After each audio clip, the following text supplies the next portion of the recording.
Les rodéos sont à la fois exaltants et dangereux, où les cavaliers repoussent les limites de leurs compétences. Mais parfois, ces événements se terminent en tragédie. Dans cette vidéo, nous allons explorer 5 des accidents de rodéo les plus troublants de tous les temps, des récits réels de cavaliers confrontés au danger ultime.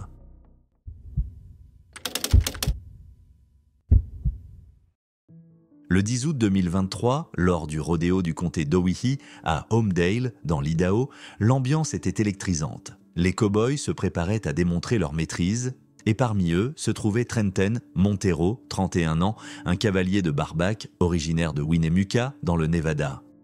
Trenton n'était pas un compétiteur ordinaire, finaliste des Wrangler National Finals Rodeo en 2019. Il était admiré pour sa joie de vivre, sa foi inébranlable et son amour profond pour le rodéo.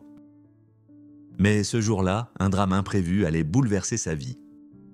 Trenton venait de terminer une remarquable performance notée à 79 points sur un cheval nommé Half Crow, le plaçant en 2e position à seulement un demi-point de la tête.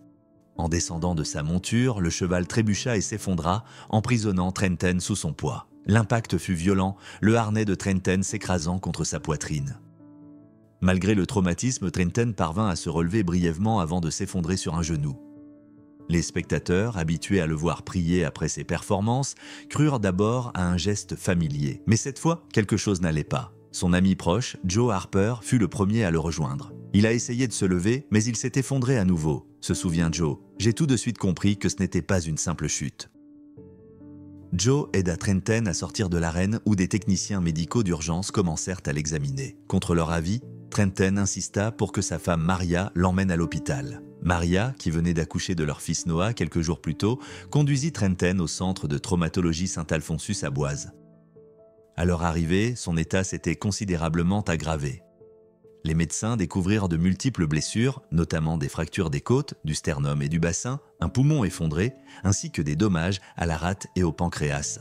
La blessure la plus critique concernait son aorte, nécessitant une intervention chirurgicale immédiate.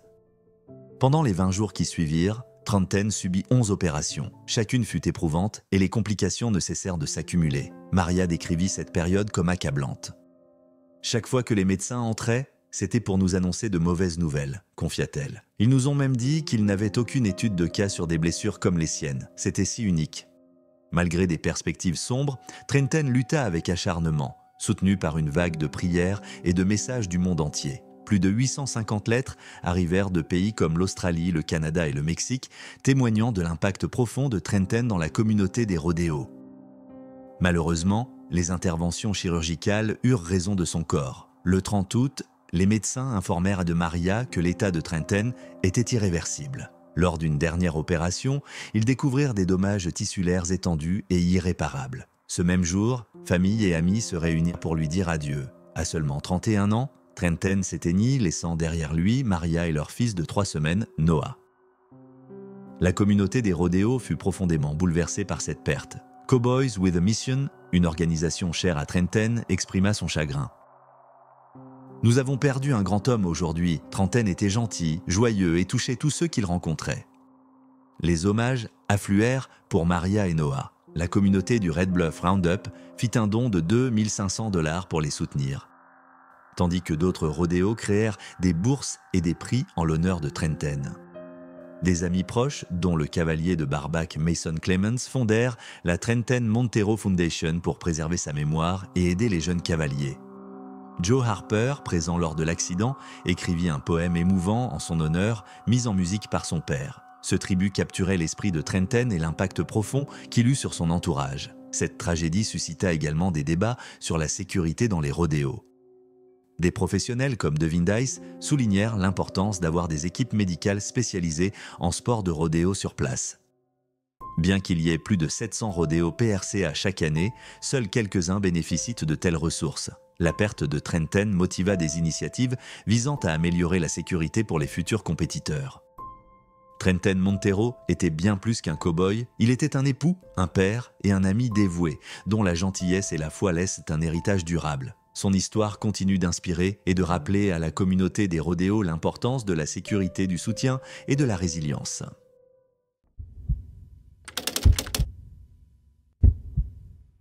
Le 11 décembre 1994, à Las Vegas, Nevada, le Thomas & Mack Center vibrait d'excitation alors que la finale du National Finals Rodeo atteignait son ultime round. Parmi les compétiteurs se trouvait Brent Turman, un cavalier professionnel de taureau âgé de 25 ans, originaire d'Austin, Texas. Connu pour son style unique et son dévouement, Brent s'était rapidement imposé comme une figure respectée dans le milieu. C'était sa deuxième participation consécutive à cet événement prestigieux et comme toujours, il était prêt à donner le meilleur de lui-même. Mais ce qui aurait dû être un moment spectaculaire s'est transformé en une tragédie qui a bouleversé le monde du rodéo. Brent Cullen Turman est né le 3 mars 1969 à Austin, Texas, de Kay et Will Turman. Il a grandi à Dripping Springs avec son frère aîné, Brock. Dès son plus jeune âge, l'esprit aventureux de Brent était évident. À 8 ans seulement, il montait déjà des taureaux dans une arène locale d'Austin. Bien que la monte de taureaux devienne sa passion, Brent excellait dans de nombreux sports. Au lycée, il jouait au football, au basketball et faisait de l'athlétisme, remportant même un tournoi de golf municipal. Pourtant, le rodéo continuait à l'attirer. Son approche audacieuse et sa technique unique, gardant son bras libre bas et s'appuyant fortement sur ses jambes, le distinguèrent des autres. Brent devint professionnel en 1989, rejoignant l'association professionnelle Rodeo Cowboys Association, PRCA. Au fil du temps, il se bâtit une réputation de cavalier talentueux et régulier. En 1993, il participa à son premier National Finals Rodeo, terminant 5e au classement général. Cette même année, il fut l'un des membres fondateurs des Professional Bull Riders, PBR, un groupe visant à promouvoir la monte de taureaux en tant que sport à part entière. En dehors des compétitions, Brent s'investissait dans sa communauté. Il participait à des rodéos spéciaux pour enfants handicapés, leur permettant de découvrir la joie de ce sport. Il travaillait également avec des élèves ayant des besoins particuliers dans un collège d'Austin, les aidant dans des projets de lecture et de jardinage. Connu pour sa nature chaleureuse et amicale, Brent créait des liens profonds avec tous ceux qu'il rencontrait. Le 11 décembre 1994, lors du dernier round du National Finals Rodeo, Brent se prépara pour ce qui serait tragiquement son dernier tour. Il était associé à un taureau nommé Red Wolf, un animal imprévisible qui avait déjà désarçonné un autre cavalier plus tôt dans la compétition. Ressentant une nervosité inhabituelle, Brent demanda conseil à un collègue compétiteur sur le comportement du taureau. Le départ fut prometteur, Brent affichant sa détermination caractéristique. Mais en cours de route, il fut désarçonné, sa main restant prise dans la corde du taureau. Cela le fit traîner au sol et passer sous les sabots de Red Wolf. Le poids immense du taureau provoqua de graves blessures à la tête et au cou de Brent. Brent s'effondra sur le sol de l'arène, levant brièvement la tête avant de perdre connaissance. Il fut transporté d'urgence au centre de traumatologie du University Medical Center. Les médecins constatèrent que Brent avait subi de graves fractures crâniennes et faciales. Il fut plongé dans un coma et placé sous assistance respiratoire. Ses parents, Kay et Will, restèrent à son chevet, logeant dans un camping-car près de l'hôpital pendant les 6 jours éprouvants qui suivirent. Malgré les efforts de l'équipe médicale, les blessures de Brent étaient trop graves. Le 17 décembre 1994, il s'éteignit à l'âge de 25 ans sans avoir repris connaissance. La communauté de la monte de taureaux fut profondément attristée par cette perte. Le 22 décembre 1994, les funérailles de Brent eurent lieu au Travis County Exposition Center à Austin, où des centaines de personnes se rassemblèrent pour lui rendre hommage. Il fut enterré au Austin Memorial Park Cemetery. Red Wolf, le taureau impliqué, n'était pas considéré comme particulièrement dangereux et continua à concourir jusqu'à sa retraite en 2000. Bien que sa vie ait été tragiquement écourtée, l'héritage de Brent perdure. En 1996, le PBR introduisit le Lane Frost and Brent Turman Award, décerné aux cavaliers ayant obtenu la meilleure note lors des PBR World Finals. Ce prix honore Brent ainsi que Lane Frost, un autre talent disparu dans des circonstances similaires. L'engagement de Brent envers les autres continue également d'inspirer. L'événement exceptionnel Rodeo, organisé en sa mémoire, perpétuant sa passion pour faire une différence dans la vie des autres. L'histoire de Brent Turman reste un rappel des risques liés à la monte de taureaux, ainsi que du caractère remarquable d'un jeune homme qui a marqué tous ceux qu'il a rencontrés.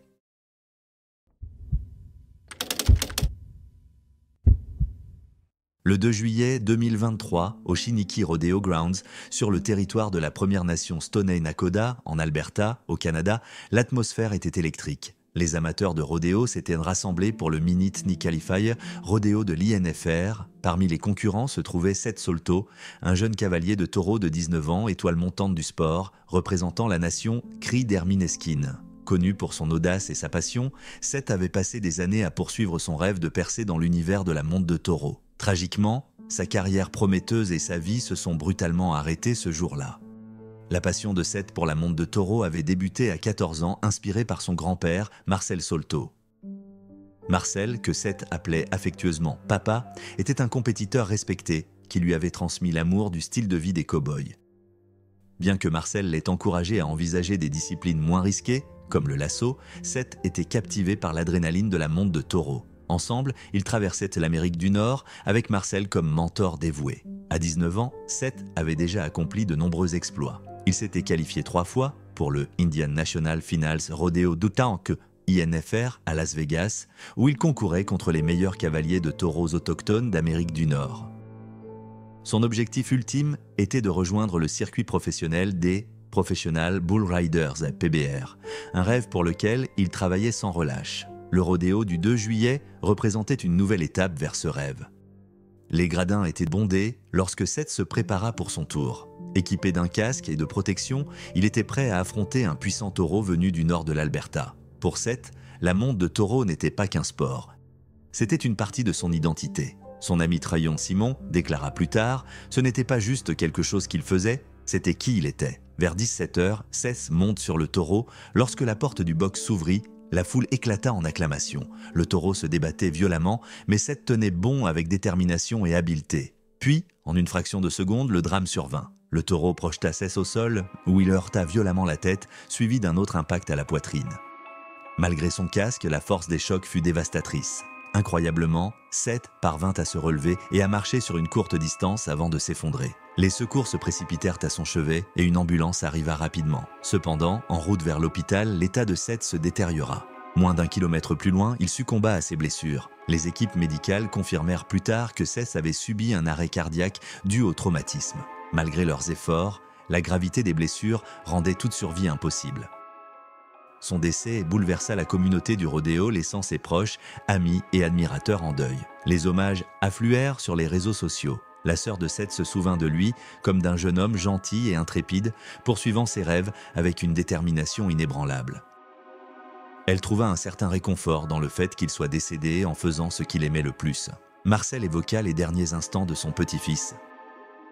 Il s'est relevé et a demandé à son cousin de m'appeler. Puis il s'est effondré. Ce fut la fin. L'ami de Seth, Trayon Simon, peina à accepter la perte. C'était difficile à croire. On était sous le choc. Le cavalier Jacob Todeshin se rappela de Seth comme d'un cow-boy talentueux et déterminé dont l'héritage perdurera. « Il n'est pas parti et ne sera jamais oublié », dit-il. Cette tragédie eut un impact profond sur la communauté du rodéo, en particulier parmi les compétiteurs autochtones, pour qui Seth représentait une étoile montante. Homer Holloway, membre du comité d'organisation du rodéo, décrivit l'événement comme traumatisant, soulignant l'effet bouleversant sur tous ceux qui étaient présents. Suite à la disparition de Seth, des questions furent soulevées concernant les circonstances de ses blessures. Bien que son casque soit resté intact, les impacts s'étaient révélés mortels. Des mesures de sécurité supplémentaires auraient-elles pu faire la différence? Les normes des équipements de protection en monte de taureau devraient-elles être révisées? Et quel rôle, le cas échéant, le comportement du taureau a-t-il joué? Ces interrogations restent en suspens, ajoutant au chagrin de ceux qui pleurent Seth. Des initiatives sont en cours pour honorer la mémoire de Seth lors de futurs événements de rodéo. Les organisateurs et membres de la communauté espèrent que son histoire servira à la fois d'hommage à son courage et de rappel des dangers inhérents à ce sport. La vie de Seth incarnait l'ambition et la bravoure, et sa disparition a marqué les cœurs de tous ceux qui l'ont connu.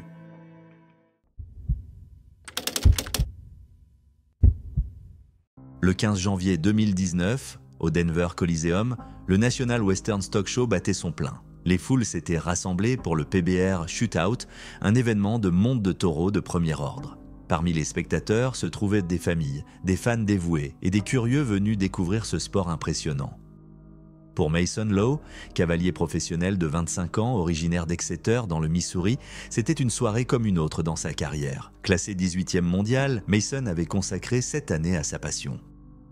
Mais cette nuit-là, un drame allait bouleverser le monde du rodéo. Mason connaissait les risques de son sport. Souvent décrite comme les 8 secondes les plus dangereuses, la monte de taureau oppose les cavaliers à des animaux pesant plus de 1400 livres, environ 635 kg.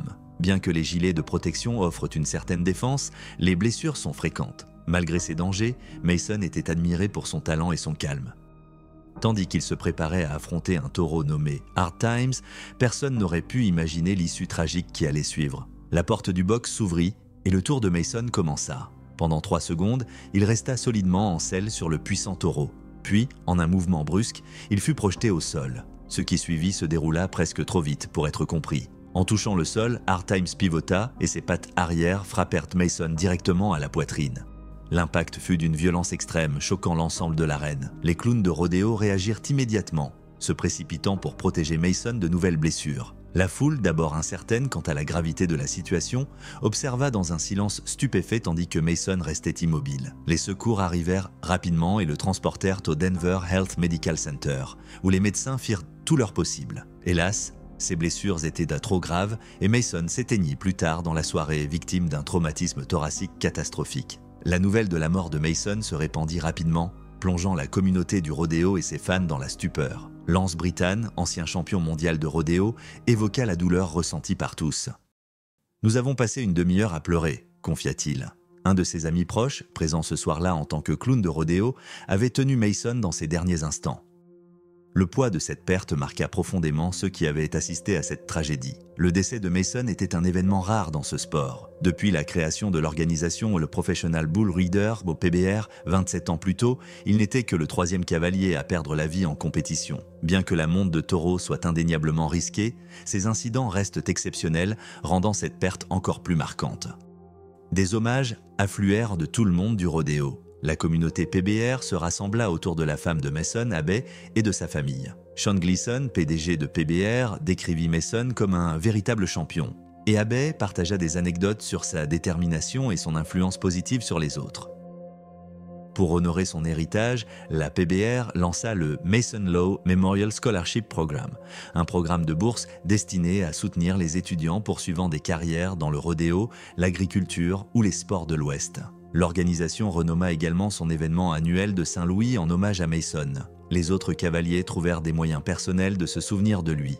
Jess Lockwood, alors classé 3e mondial, commença à porter une croix fabriquée à partir du cuir des bottes de Mason comme hommage. Jess expliqua que cette perte lui avait fait réfléchir sur les risques du sport et la fragilité de la vie. « Cela change votre façon de penser », déclara-t-il. « Ça vous fait apprécier tout ce que vous avez. » La monte de taureau demeure un sport à haut risque et empreint de bravoure. Les équipements de sécurité, comme les gilets en Kevlar et les casques, continuent de s'améliorer, mais ils ne peuvent éliminer tous les dangers. Lance Brittan, qui a subi de nombreuses blessures au cours de sa carrière, souligna que les moindres détails peuvent déterminer l'issue d'une chute. En repensant à l'accident de Mason, il déclara « S'il avait atterri légèrement différemment, les choses auraient pu être très différentes. » Malgré la tragédie, la communauté du rodéo reste unie et résiliente. Pour beaucoup, la monte de taureau est bien plus qu'un sport, c'est un mode de vie. Lance compara le lien entre les cavaliers et les clowns de rodéo à celui des premiers intervenants prêts à affronter le danger pour protéger les autres. La plupart d'entre nous craignent Dieu et se préparent dans leur cœur à la tragédie, dit-il. L'accident de Mason n'a pas entraîné de changement majeur dans les protocoles de sécurité du sport. Les enquêtes ont conclu que son équipement de protection n'avait pas failli. La force de l'impact dépassait simplement tout ce qui aurait pu être anticipé. Pour des cavaliers comme Jess Lockwood, le souvenir de Mason rappelle les risques du sport et souligne les liens qui unissent les compétiteurs. Jess continue à monter, portant l'héritage de Mason avec lui et honorant cette connexion unique qui lie les cavaliers de taureau entre eux.